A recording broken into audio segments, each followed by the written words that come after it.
It's 2:29. Yeah, I can see it. Oh, no. That's nice.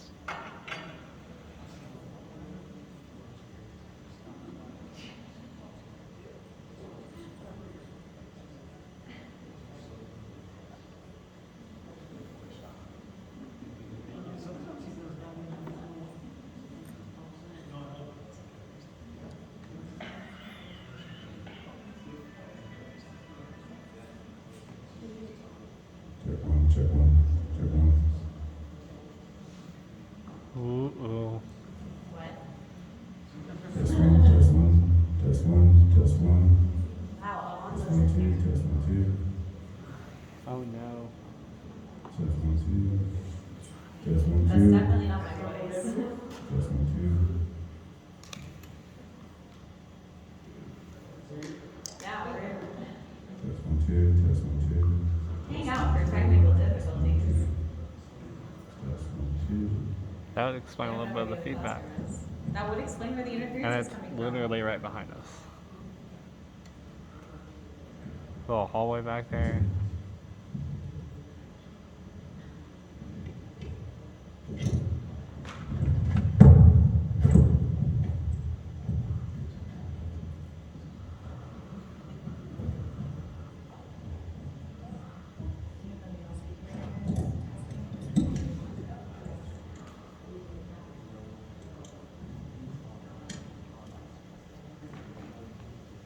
Take your time. I just How you want to doing? know where it was. Pretty good. No, we're Not too shabby, but they bumped the room on me, so I moved away. I feel ya. You figured out? It was a long You're They're Amber. working on it. This is Amber. This is Amber. Hi.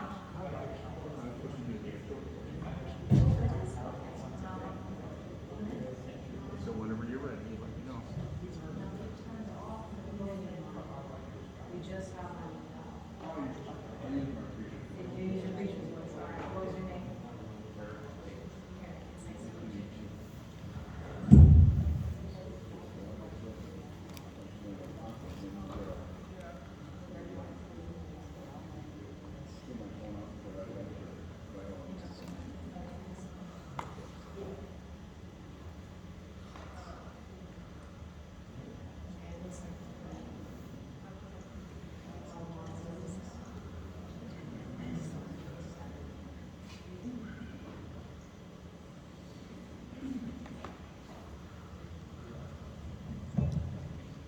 Good afternoon, everybody. Yeah, it's Wednesday afternoon. Everybody have a good lunch? Okay, good. Now, if any of you have been in any of the other sessions where I introed, you know what I'm going to ask next. I want everybody to stand.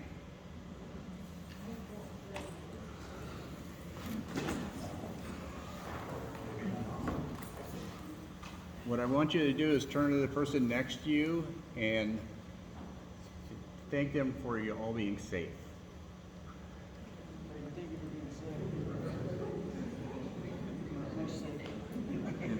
And thank you for putting up with me. Okay. Those of you in the back pew, can you hear me? Okay, so I'm going to introduce Amber. Amber is the founder and CEO of Goodwitch Cleaning Services. She leads a team of 10 millennials and Gen Z employees, including members of the LGBTQIA plus community. She is a former lieutenant in the fire service, formerly for law enforcement.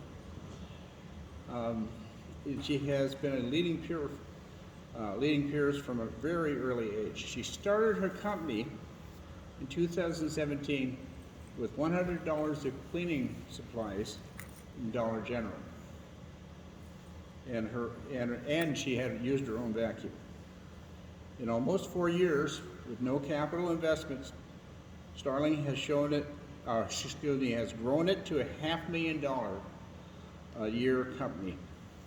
She's a journeyman textile cleaner and an industry consultant. I would like you to welcome Amber.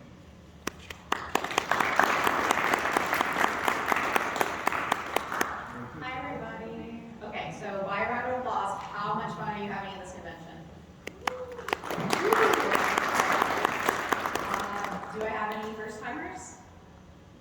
All right. What about veterans? You've been here for a few shows. All right. How many of you are facilities managers, whether it's hotels or commercial? Okay.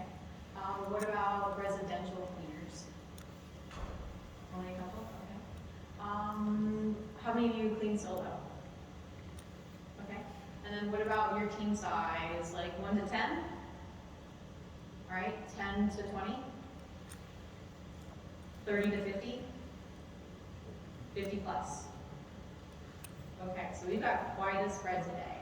I will tell you that a lot of what I have is kind of geared towards residential because we largely do residential. I know I'm on the hospitality track, so I am going to make this as relevant as I can to you guys and give you as much information as I can so that you can bring it back. I'm not gonna lie, I am not Marcus Sheridan. Who went to his workshop on Monday? Who was next to his workshop on Monday and you just like had that spillover of his energy? This guy was on Forbes as one of the speakers, top 10 speakers to here. I think that you could pretty much power a small country with this guy's energy and enthusiasm. I don't think I'm going to do that to you guys after lunch. I'm not Bruce Vance, one of the most technically knowledgeable cleaning professionals in the world with 1,000 dazzling and insightful stories. I'm not an industry giant and a full-time consultant like Debbie Sardone. I scrubbed a toilet last Friday because somebody was out, and I don't have 50 plus employees. I have 15, but 87% of them are millennials. I am going to ask you guys to rearrange yourselves. It's kind of a spectrum, so I want everybody over here is going to be millennials are the most annoying thing since we invented political commercials. Over here, I'm going to have millennials are the best thing since sliced bread. And then if you're sitting somewhere in the middle, then join me in the middle. Ready, set, go.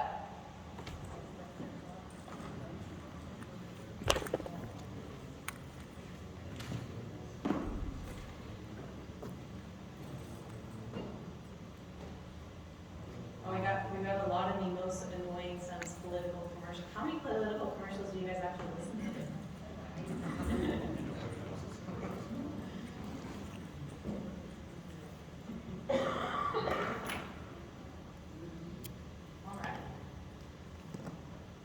So I'm going to start over here and I'm going to move over. What do you picture when I say that word, millennial? Shout it out. It's cool, I got thick skin. I see you laughing, come on, say it. No, they're just looking at me, because they want to, I don't know. Okay, what do you picture when I say the word millennial? Come on.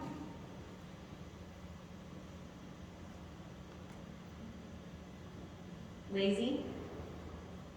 Yeah? Unappreciative? Not loyal? What about you guys? Young. Young? Yeah? How young are you thinking? What do you picture?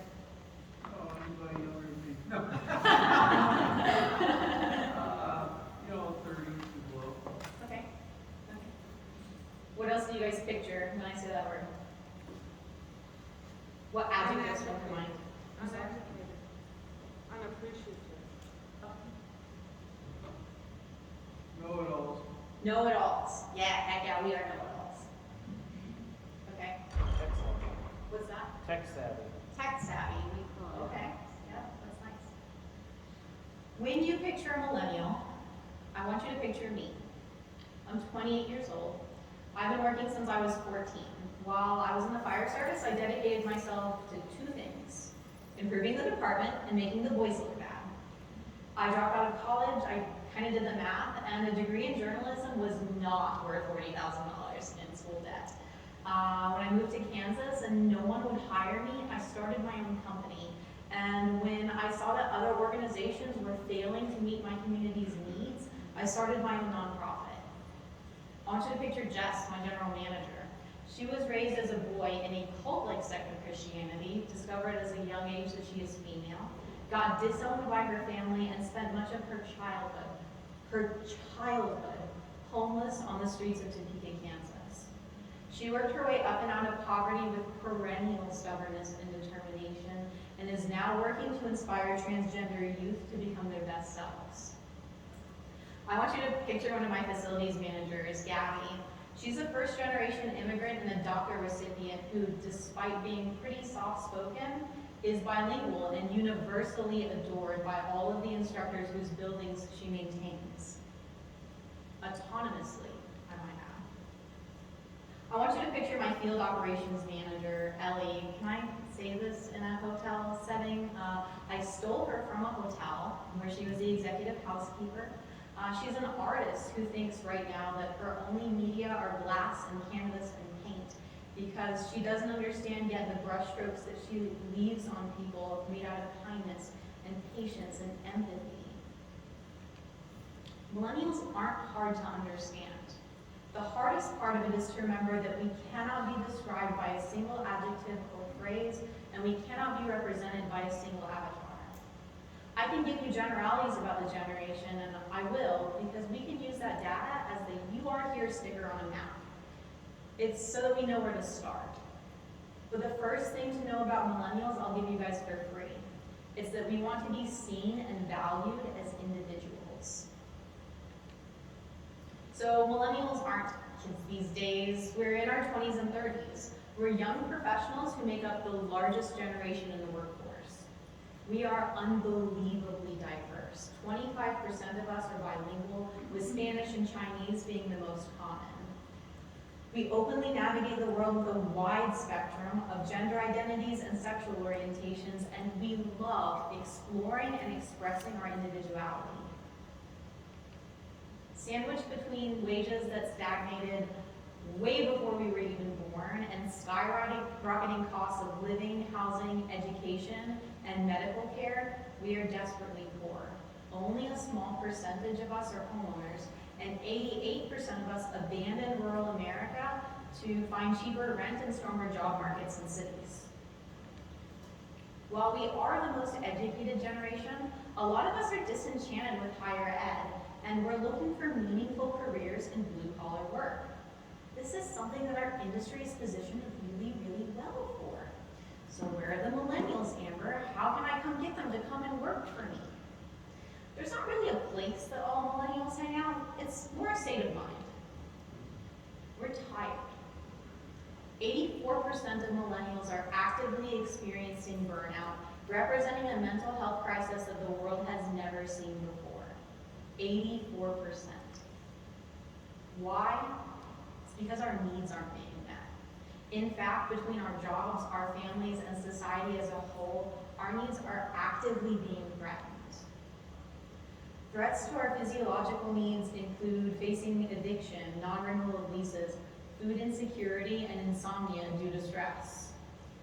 Threats to safety are LGBTQIA+ violence, racially motivated violence, concerns about job security, and lack of access to health and mental health resources. Love and belonging needs are threatened by poor work culture, non-existent work-life balance, and no time or energy to build meaningful relationships. Who is identifying with some of these threats and needs so far? Yeah. Esteem threats include low status jobs, not feeling recognized for their efforts, and lack of purpose in their careers. And self-actualization threats include the lack of opportunities for growth and education, whether it's personal or professional. As employers, we consider what social media platform to reel these people in on, what fonts and colors will appeal to them, how to get them to buy in. But what we really need to consider is how to invest in them, as others invested in us when we were coming up. So this is how we are addressing people's needs in our company. I'm gonna call on you, so be ready. What are you doing, either on this list or off this list, to help your own staff?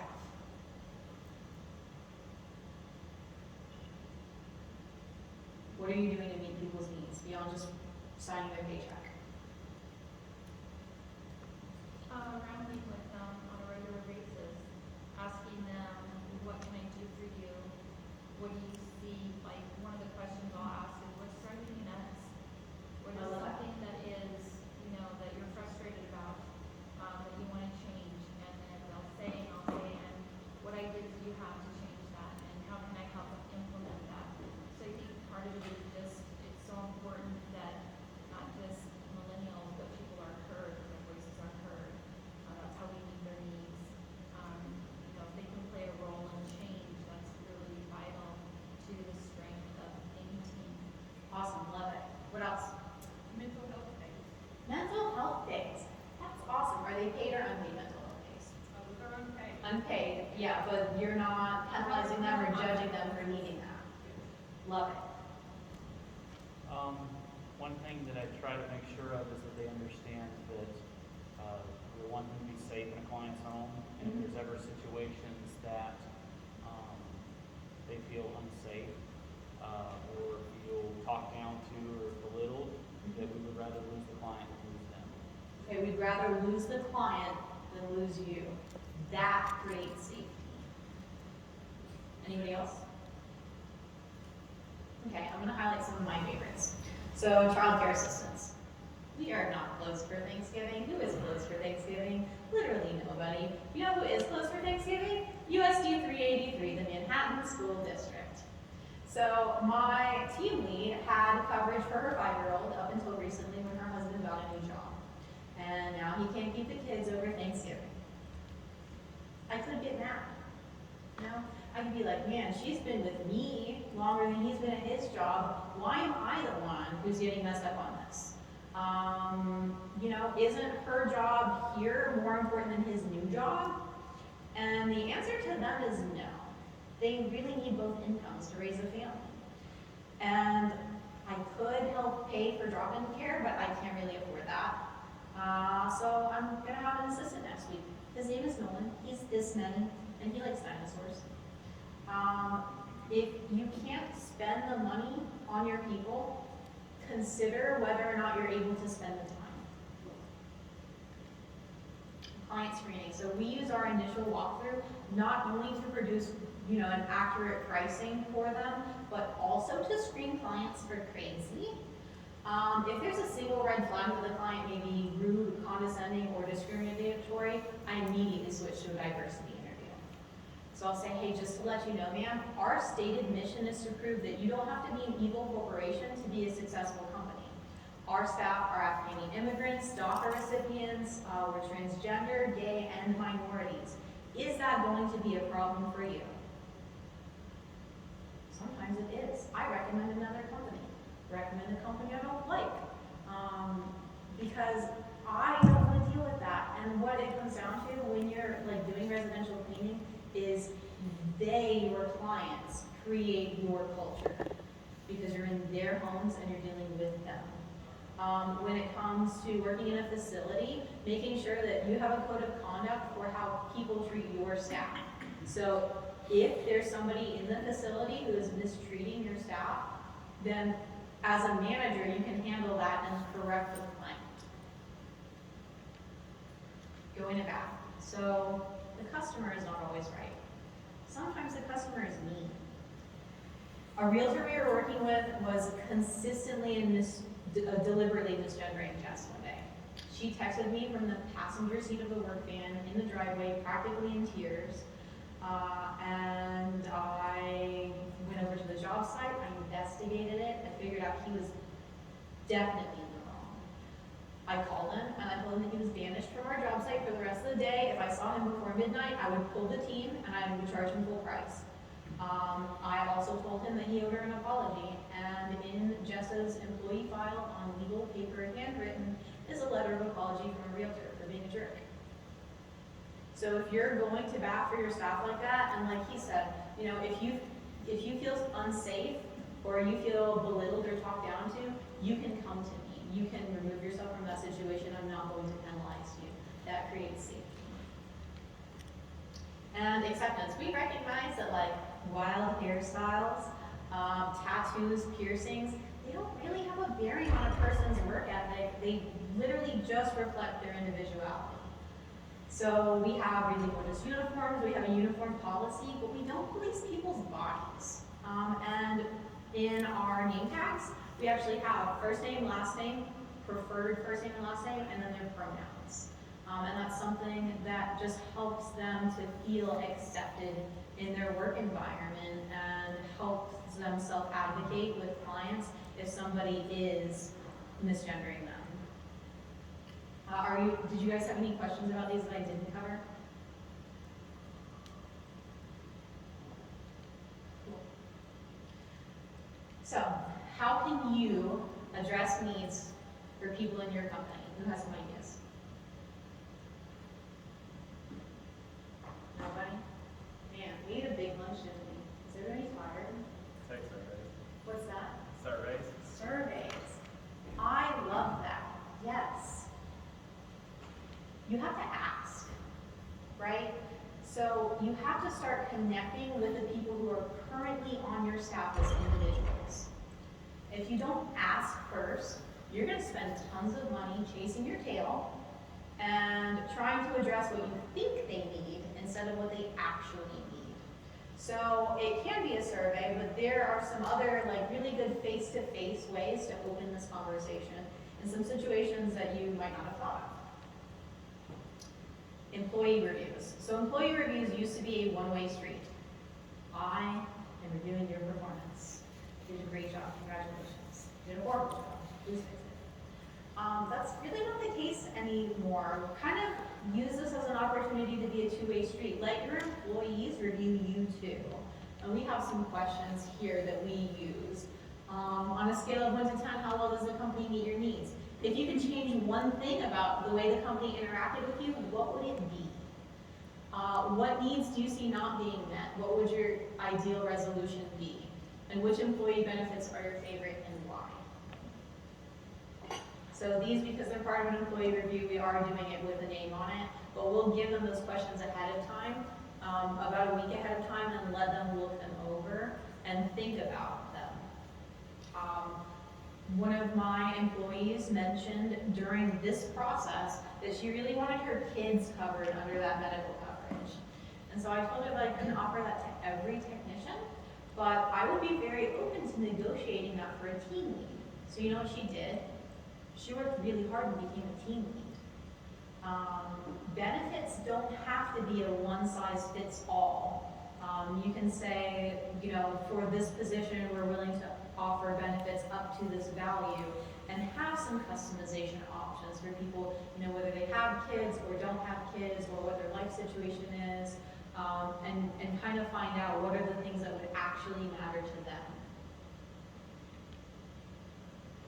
So the staff meeting also used to be a one-way street, kind of like a waterfall, where the information flowed down, but not back up. And who hates those? Yo, that could be an email. Why am I going to a meeting that could be an email? When a staff meeting is more like a river and that information flows back and forth, that's when you're going to have a good meeting. You can kind of share energy, information, and connection going both ways. So these are some of the questions that we asked during our staff meeting. On a scale of 1 to 10, how do you feel today? And then we'll literally talk to everyone about it. We had one employee that said that she was like a 4. And we're like, why are you a 4? And she's like, oh, I have this essay that's due tomorrow, and I seriously suck at writing essays. And I was like, oh, I can write an essay in my sleep. And I can teach you how to also write an essay in your sleep by BSing it, which is what everybody does in college. So yeah, we sat down after the staff meeting and we were like, okay, well, let's learn how to BS an essay. And it was awesome, and it helped her on a really, really personal level. If your life were a weather forecast, what would the weather report be? And what song best describes your week, if you had a theme song? It really helps kind of like creatively know where people are at. So this doesn't have to take long. You can do it in small groups if you have a large staff. If you have a small staff, then you can just all do it together. The first time, everybody is going to say that they're doing just fine. Thank you very much. The reason why is because they don't trust you with their problems yet. Give it time. Be consistent about doing this. And be honest when you say your piece. Right? Vulnerability breeds vulnerability. It's kind of like a middle school dance. Somebody has to get on the dance floor and embarrass themselves first. And you cannot put that weight on your employees. You've got to be the one to do it. Hey, I'm only 6 today. I have this talk in front of some people at the convention, feeling super nervous, right? So that kind of vulnerability will help other people open up too. So during even a verbal or a written warning, our business hours used to be 8 a.m. to 5 p.m. Monday through Friday. I hired an employee in June, and she was amazing. She was on time, she was in uniform, she was kind, detail-oriented, a single mother of 2. A few months later, she started being consistently late. And I mean like, consistently late. 3 days in a row, 30 minutes, on the dot. I was mad, y'all. I was so ready to fire her, and I was so frustrated because I was like, man, I finally had somebody that was doing great, and now they're messing up all over the place, and I don't know what to do, I don't know what I did wrong, I guess they're not a good fit. But I sat her down and I said, you know, Liz, according to our employee manual, I should fire you. But I don't remember the employee manual. So like, maybe we can just toss that out for a minute. Can you tell me what's going on with you? Are you okay? She told me that the drop-off lines at school were a nightmare. They were the awkward age where one was still in elementary school and one was finally in middle school. And now she's having to sit in 2 lines every single morning. And she said, I'm getting there as fast as I can. I couldn't believe myself. I was about to fire somebody for being a good mom. So I started thinking about it. Because we're largely residential, our clients are mothers too. If that time frame didn't work for Liz, it probably didn't work for them. So although Liz is no longer with our company, considering her needs changed the company forever. Our business hours on our residential side are now 9 a.m. to 5 p.m., Monday through Friday. Not only do I have very happy residential clients who get to drop their kids off, come have coffee, and then go hang out and do errands and do whatever they want before we arrive. I have an edge when it comes to recruiting moms because we have a mom-friendly schedule. So next I have some low-cost options to meet employees' needs. There's a lot of them. Oh, wait. That experience it taught me something really important. When somebody is making a mistake, I used to judge their value instead of investigating the situation. I used to be like, oh, that person's lazy, that person isn't doing a good job, they're not a good person, whatever. My new default is to ask, what external factor is preventing them from being their best self? You have to remember that you're working with whole humans with a vast range of emotions, networks of relationships full of expectations and needs. Navigating a world that is complex, beautiful, and sometimes scary. A little understanding goes a really, really long way. So here are low-cost things. There are many mental health providers offering a cash rate. Oftentimes it's with a provider who's new to this company and they are trying to build their client book. So the way that we do it is we're billed, it's $40 for a visit to go and see a mental health provider. We pay half of that $40, the employee pays half of that $40, and at the end of the month we get a bill for exactly what we used. This approach is very scalable. It's very easy to have that employee be able to get access to mental health care resources, because right now if they're going through insurance, I've seen like 6 to 12 month waits. If somebody needs a mental health provider, you think they're in a position to wait 6 to 12 months for services? No. So this is a super scalable approach. If you are starting off small, because there are less people, the cost will be less, and then as you grow, you'll be able to afford it. You do probably need to go knock on a few doors and talk to the owners and see what you guys can work out. We also do a bi-weekly group therapy. First off, I have employees who come in and they're like, oh, I heard you guys do group therapy and I think that's super cool. That's part of why I want to work for you. Okay. It's $80 a month because it's $40 a visit bi-weekly, $80 a month, gorgeous. It is the best money I have ever spent. I don't have to be everybody's mother anymore. If they have interpersonal conflict, then they bring it to group, to an actual therapist, which I am not, and I don't want to be. They're also gaining very transferable skills in emotional intelligence, which is satisfying those needs for self-actualization because that's personal growth. The next one is direct primary care providers. So basically what they are is they're springing up all over the U.S. They're made up of doctors that are disenchanted with the current healthcare system. So here's kind of how it works. It's like a gym membership. The employer pays a fixed rate per employee per month. The employee can visit an actual doctor as many times as they need or want to. And they do have to pay out of pocket for prescriptions, lab work, or specialists. So for example, I pay $50 a month per employee. A prescription that I used to spend $100 a month on at like the Walmart pharmacy without insurance is now $2.75 for a 3-month supply. Okay, so that is a very, very affordable way to get coverage for people. Google direct primary care near me to see your options. This can also be used as supplemental to the insurance that you guys are currently providing. You can add your employees to your schedule. So I know I have a couple residential people in here. Once a month or even just a standby cleaning can create a lot of loyalty in your staff.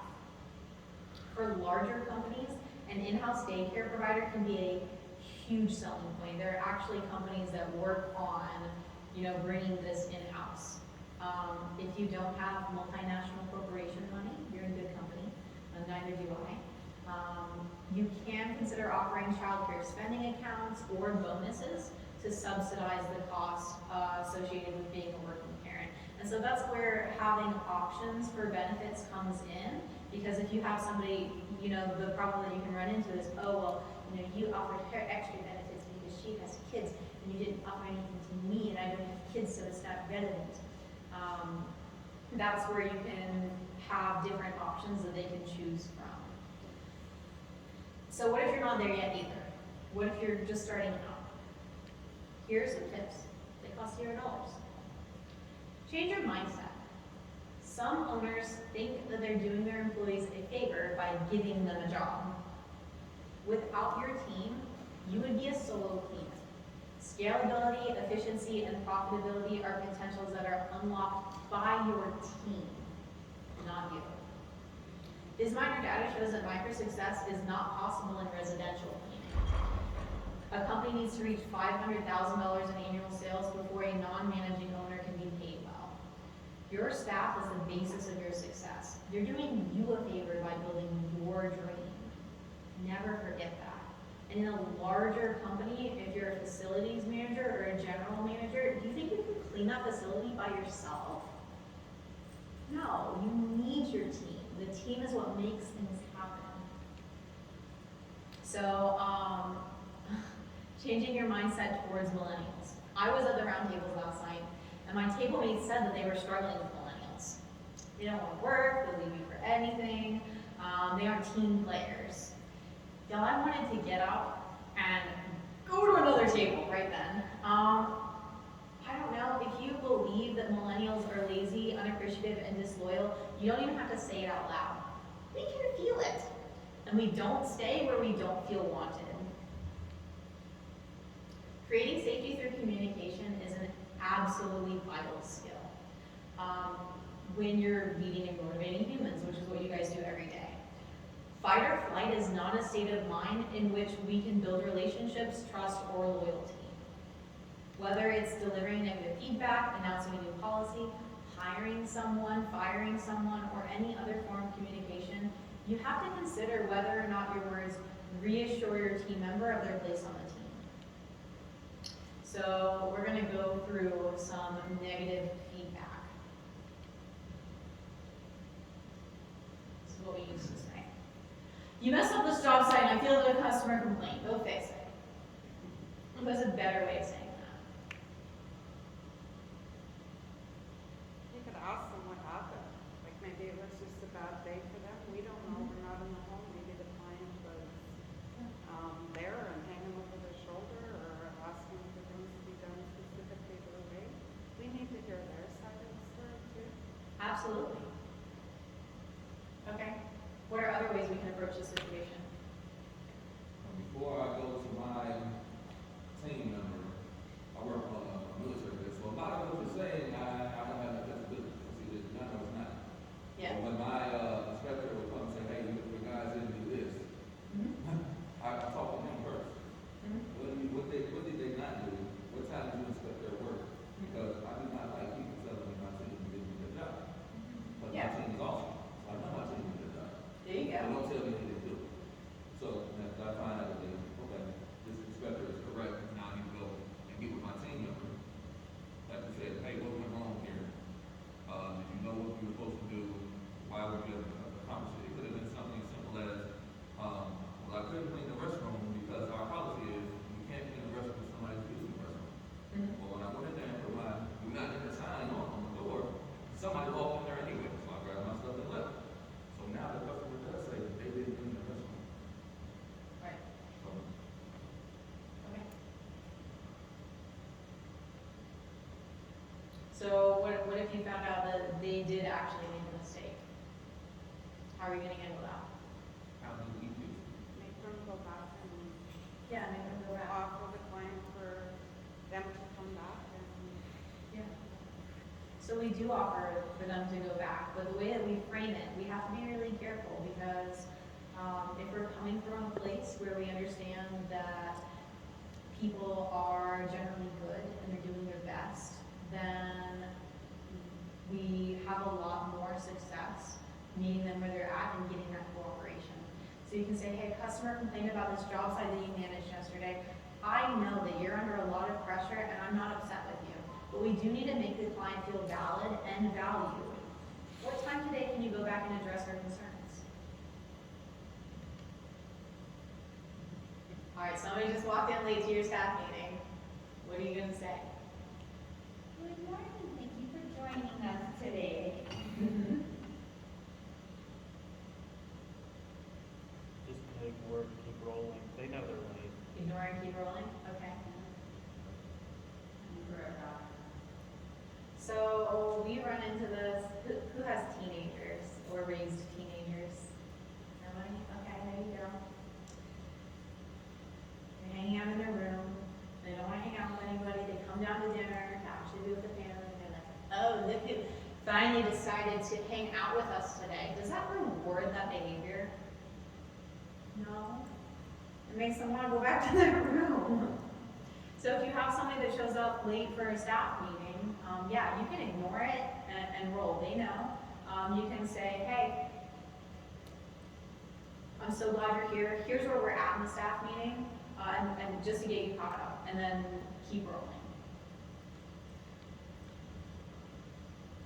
An employee calls in late. I'm flat tired, my tire exploded, blah, blah, blah. What's the first words out of your mouth? Are you okay? Are you okay? Right? So many times I see employers who are like, well, when are you gonna be here? Okay, when are you gonna be here? Does that make you feel like you care about me if you tell me that? No. No, that's creating a culture where if I don't feel like you care about me, then I don't care about you. Right? So that's where you see where millennials are not loyal. It's because if they don't feel cared about, they're gonna cut their losses. You know, gone are the days that they would just sit there and take that. We don't take that.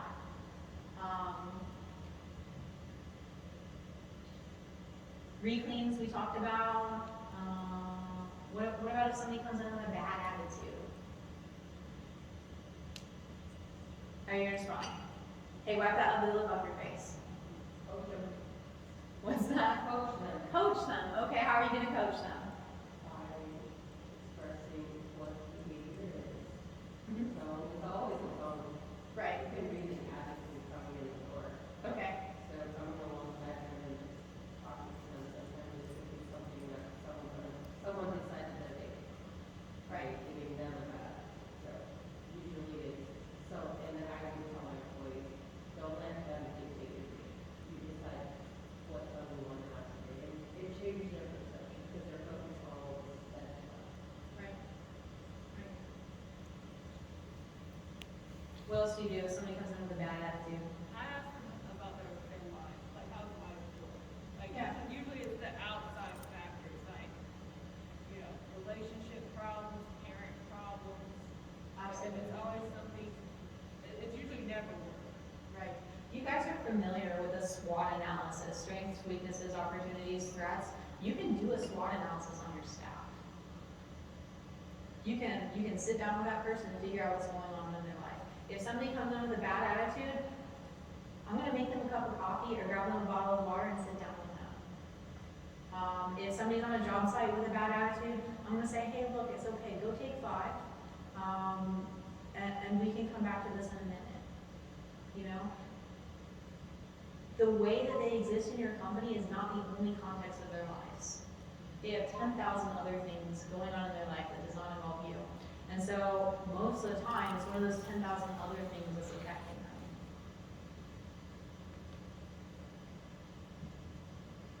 Oh, medical issues. Okay. So you have an employee that's constantly calling out sick. How are you going to handle that? When we get HR involved, let's sit down, figure out what's going on, let's do some stuff, document it. That way you can save your job. If you're calling out, look, I have to go to the doctor, or I woke up, I slept up my meds. That way you're protected mentally when you're trying to come up. And I'm not forced to use my employee handbook. Right. Because the rest of the team is like, this person called out. Every day last week, they still have a job. Why aren't they fired? It's documentation, that's why it's not. I actually walk my employees through the process. Bring me your document to HR, they'll assess it, they'll qualify the event or not, and then we go from there. They continue to call in as long as, you know, you're on the account first. So sitting down with them and explaining to them the process, that way they're not assuming, I'll just do this and see what happens. Right. That's awesome. Put them in a position of more flexibility so that they can have less pressure to flexibility to be able to get the work done when they're able to do that. Yeah, so we have our residential division, they're all full-time. We had somebody on our residential division that was struggling with medical issues, fibromyalgia. And so we said, well, you know, what we're gonna do is we're gonna gonna switch you over to this position that just does, they help out with deep cleans and then they do Airbnb turns. So it's a very flexible position. It helped get her the hours that she needed. We had another one that we did have to let go because we're a smaller company. We had somebody that was dealing with endometriosis, and it was just like the flare-ups were really bad, really bad, really bad. We're like, look, this isn't a problem that I have the resources to help you with. So unfortunately, we're gonna have to ask that we let you go because we can't hold this position for you. But if things get better, we really like you and we want you to come back. And what that's telling us, I value you as a person. That's somebody who, even though we had to fire them, they're still extremely brand loyal to our company because of the way that we treated them. Communication in. So communication in really needs to be encouraged. Open your door. We have an anonymous complaint email literally in their employee handbook. It is goodwitchcomplaints@gmail.com. It's the same password for everybody. If somebody signs into that email address and emails our main email, then I don't know who signed in because they all have the same login and password. So that created a really simple way for us to have an anonymous communication with our staff. If somebody does bring a concern to you, so they do take advantage of that open door policy, listen. Ask open-ended questions and do not default to offering solutions. When you're implementing a new policy or change, you can actually go down your employee list, and this is a super simple exercise. Write their name on one side, and then draw a line on the other side, write how is this going to affect them. Some of them it will be not at all. Some of them it will be a little bit. Some of them it will be a lot. Some of them it will improve their lives, and some of them it will cause challenges. If you do that for a short amount of time, after like 6 months, you won't even have to write it down. It will be like breathing to you, considering those individual needs. Do we remember the burnout rate for millennials? How many millennials are actively experiencing burnout? 84%. It was the exact same rate as people who were not passionate about their jobs. Does anybody think that's coincidence? It's not. Let's see. Lack of passion, loyalty, and motivation in young employees is not a reflection on them. I see it as a red flag that the leadership team isn't activating those employees, and it's an indicator that unless their culture changes, they're not going to last the next decade. Creating purpose and passion is a lot easier than you think. Most managers just don't take the time or have the time to do it. I joke when people ask me, well, what do you do for a living? I'm like, oh, I scrub toilets. But everybody in this room knows that we do a lot more than scrub toilets. When you're communicating the impact that you have on your clients' lives, you can create purpose.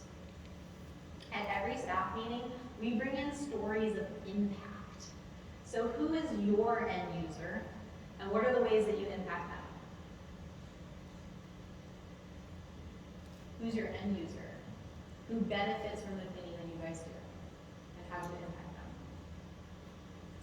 We do vacation rentals, so the tourists. The guest. Okay.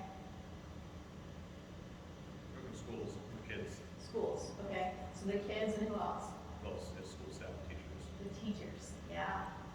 Is it an easy time to be a teacher right now? No. And do a hospital, so it would be patients and other departments, Who else gets to benefit from that in the hospital? the other departments. Yeah. So our team, our coworkers, Yeah, how does a nurse feel when she walks into a dirty room? frustrated, Frustrated and tired. How does she feel when she walks into a clean room? excited. Yeah, there's that breath of relief, like, oh, thank goodness, right? So you guys are creating impact for your end users. And so if you're communicating that to them, what they're actually doing every day, then that that creates a sense of purpose. Without that communication, it's really easy for employees to see the things they clean and not the people whose lives they change. I'm going to leave you with a whole bunch of book recommendations. The following books are the baseline for human-oriented leadership that millennials flock to. A warning. You cannot do this just to get us to come and work for you. If you are not being genuine, then we will smell it. You have to come from a place where you actually want to let these ideas change you. This is Find Your Why by Simon Sinek. You can't really give others directions to a place you've never been. So for you to be able to give purpose to others, you need to know where that purpose is for yourself. We kind of used to think that emotional intelligence was innate. We didn't really talk about it in the workforce. It was just like you had it or you didn't. What we know now is that it's a skill set in 4 parts: self-awareness, self-management, others awareness, and others management. A warning, don't read this book in a sitting or even a week. It is super dense. Dedicate months to this book, developing each skill little by little. So there are many, many, many little sections, and you can work on each skill individually. You don't have to do it in order. The way that I worked on it was I just prioritized what I needed to work on the most, and then I did those just a little by little. Raise your hand if you always want to just give people the answers. The ones that get so hard. Unfortunately, millennials hate that. This book will teach you how to help them find the answers, meeting their needs for self-actualization, which is where they are creating that personal growth by learning that problem solving.